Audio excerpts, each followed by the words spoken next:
ಇದು ಒಂದು ಷಡ್ಯಂತ್ರ ರೂಪಿಸ್ತಾ ಇದ್ದಾರೆ ಅಂತ ನಮಗೆ ಮೊದಲೇ ಗೊತ್ತಿರುವಂಥ ವಿಷಯ.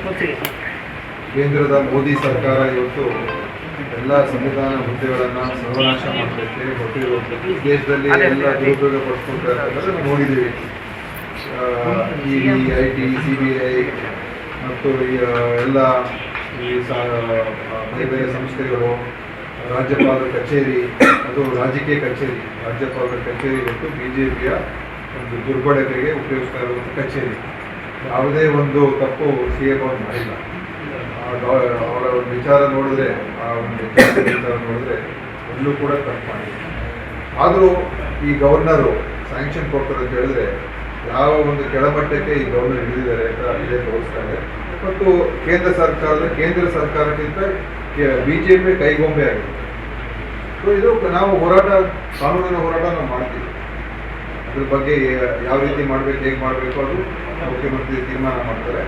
ಮುಖ್ಯಮಂತ್ರಿನ ಈಗಾಗಲೇ ಮೊನ್ನೆ ಮೈಸೂರಿನಲ್ಲಿ ನಾವು ಸ್ಪಷ್ಟವಾಗಿ ಹೇಳಿದ್ದೇವೆ, ಅವರು ಜಗ್ಗುದು ಇಲ್ಲ, ಬಗ್ಗುದು ಇಲ್ಲ ಅಂತ. ಇಂಥ ಒಂದು ಷಡ್ಯಂತ್ರಗಳು, ಈ ಕೀಳ ಮಟ್ಟದ ನೀಚ ರಾಜಕಾರಣ ಭಾರತೀಯ ಜನತಾ ಪಾರ್ಟಿ ಇಡೀ ದೇಶದಲ್ಲೇ ಮಾಡ್ತಾ ಇದೆ. ಮೊನ್ನೆ ಚುನಾವಣೆಯಲ್ಲಿ ಸ್ವಲ್ಪ ಮಟ್ಟಿಗೆ ಅವ್ರ ಪಾಠ ಕಲ್ತಿದಂತ ನಾವು ಅಂತ ಅವ್ರಿಗೆ ಕಲ್ತಿರ್ಬೋದು ಅಂತ ನಾವು ಅಂದ್ಕೊಂಡಿದ್ವಿ. ಆದರೆ ಅದೇ ಅವರ ದುರ್ನಡೆ ಇನ್ನೂ ಕೂಡ ಮುಂದೆ ಸಾಗ್ತಾ ಇದೆ. ಜನ ಇವತ್ತಿನ ದಿವಸ ತಕ್ಕ ಉತ್ತರ ಕೊಡ್ತಾರೆ. ಒಬ್ಬ ಚುನಾಯಿತ ಮುಖ್ಯಮಂತ್ರಿನ, ಒಂದು ಚುನಾಯಿತ ಸರ್ಕಾರವನ್ನು ಅಸ್ಥಿರಗೊಳಿಸಬೇಕು, ಹೇಗಾದರೂ ಮಾಡಿ ಅವರಿಗೆ ಅವಮಾನ, ಅಗೌರವ ಸೂಚಿಸಬೇಕು. ಈ ಒಂದು ಕೇಸ್ನಲ್ಲಿ ಏನೂ ಆಗೋದಿಲ್ಲ. ನಾವು ಕಾನೂನಿನ ಹೋರಾಟ ಮಾಡ್ತೀವಿ. ಮತ್ತು ಈ ಕೀಳ ಮಟ್ಟದ ಭಾರತೀಯ ಜನತಾ ಪಾರ್ಟಿಯ RSSನ ರಾಜಕಾರಣ ಇದೆಲ್ಲ, ಇದು ದೇಶದಿಂದ ಹೋಗಲಾಡಿಸಬೇಕು. ಇದು ಇವತ್ತಿನ ದಿವಸ ಜನರು ಕೂಡ ತಕ್ಕ ಉತ್ತರ ಕೊಡ್ತಾರೆ.